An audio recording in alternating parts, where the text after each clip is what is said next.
D-Lo Full for boxing. All right, y'all. You know, we as boxing fans follow the sport of boxing. For the most part, I would assume that most of us follow the sport because we have a love for the sport. We respect the competitiveness of the sport. We respect fighters who get in the ring, the trainers who have to put in their sacrifices to get their fighters ready, and you know, everything else that goes into making the sport of boxing what it is in terms of the good things. As for the fighters we support, most of us probably feel that they embody a lot of the things that we appreciate most in the sport. And for me, even if I'm not necessarily the biggest fan of a guy, I can appreciate a good fighter when I see one. I can appreciate a great fighter when I see one. I can appreciate a fighter who may not be the best in his division, may not be top 10, top 15, but goes out there and gives it his all every time out.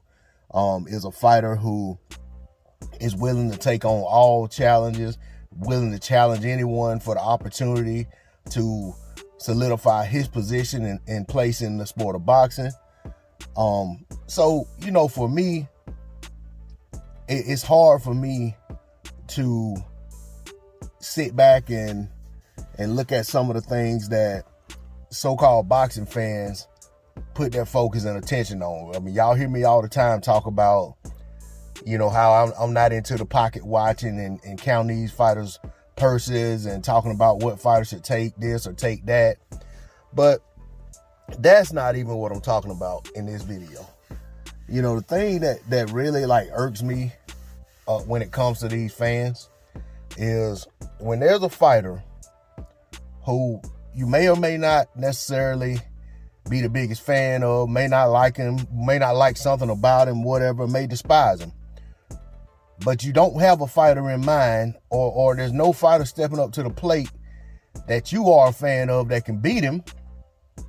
So you start talking about their appearance, start talking about their, you know, things in their personal life and stuff like that. You know, I'm looking at, you know, Devin Haney got this opportunity to become undisputed at 135 pounds at a young age of 23. He'll probably make 23, 24 years old. Not sure when his birthday is.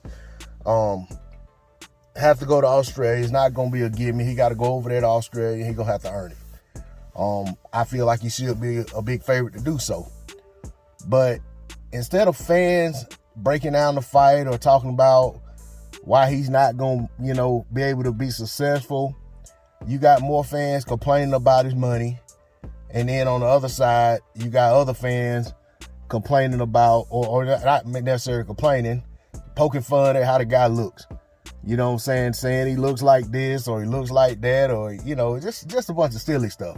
And it's like, to me, is this what fans resort to when they can't find when they can't find a fighter who can beat the guy, or when he's got an opportunity that they was hoping that he wasn't gonna get, and now they're salty because they know he's probably gonna win the fight, so now they resorted to calling him names and talking about his appearance and things like that, like a bunch of little girls. You know what I'm saying? Like some fans, as much as the sport of boxing needs as many eyes on it as possible, I think some boxing fans need to find something else to watch. You know what I'm saying? Because y'all looking at the sport for the wrong reason. If you're worried more about a fighter's appearance or what their wife looks like, how many kids they got, what their complexion is, and things like that, then you might as well go watch something else. You don't even have to watch a sport to see that. I mean, there's modeling competitions and stuff like that go on all the time. You know what I'm saying? I mean, I thought your sweet science was about the fisticuffs. You know what I'm saying? Not really about what a guy looks like. Not really about, you know what I'm saying, what somebody's family dynamic is and all of that stuff. You know what I'm saying? And what drives me crazy is that these are the same fans who, when it's a fighter that they root for, that is in a power position, they can't do no wrong. You know what I'm saying? Everything that they do or say is golden. But then when it's somebody that they're not necessarily a fan of, they got to find everything in the world to try to tear them down. And it's like, man, I think some of these people are just miserable with their own lives. And they probably do this with all kind of athletes and celebrities, actors, or whatever you want to call them. And, you know, just basically try to find reason to tear these people down because they're not happy with their success in their own, or they don't feel like they're a success in their own lives. You know what I'm saying? But that's all I got on it, man. It's just disgusting to see some of these posts. And it's like, I'm not the biggest Devin Haney fan. I cheer for Devin Haney. I want to see him do well. I'm not as high on Devin Haney as a lot of these other people are. But I'm not here to tear him down. I'm not here to diminish what he's done. I'm not here to root for him to fail. And you know what I'm saying? And at the same time, I give him credit for what he has done and for what he's willing to do. And I wish him well, Ed, and I think he's going to be successful. That's all I got on it. D-Lo 404 Boxing. Like, share, comment, subscribe. I'm out. Peace.